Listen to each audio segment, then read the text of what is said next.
மதுரை மத்திய சிறையில் கைதிகள் தயாரிக்கும் பொருட்களில் ஊழல் நடந்த விவகாரம் தொடர்பாக லஞ்ச ஒழிப்புத்துறையினர் சோதனை நடத்தி வருகின்றனர்.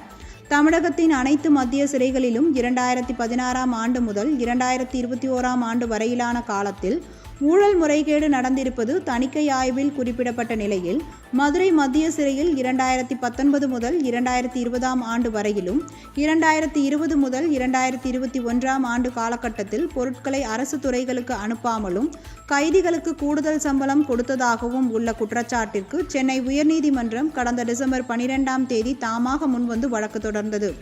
தொடர்ந்து தணிக்கை ஆய்வறிக்கை அடிப்படையில் மதுரை சிறை அதிகாரிகளாக இருந்தவர்கள் மீது லஞ்ச ஒழிப்புத்துறையினர் சிறை கண்காணிப்பாளராக இருந்த ஊர்மிளா, ஜெயிலர் வசந்த் கண்ணன், ஒப்பந்ததாரர்கள் உள்ளிட்ட 11 பேர் மீது வழக்கு பதிவு செய்தனர். மதுரை சிறை முறைகேடு குறித்து கடந்த டிசம்பர் 16ஆம் தேதி சென்னை உயர்நீதிமன்றத்தில் நடைபெற்ற விசாரணையில் லஞ்ச ஒழிப்புத்துறையின் விசாரணையில் திருப்தி இல்லை என கருத்து தெரிவிக்கப்பட்டது.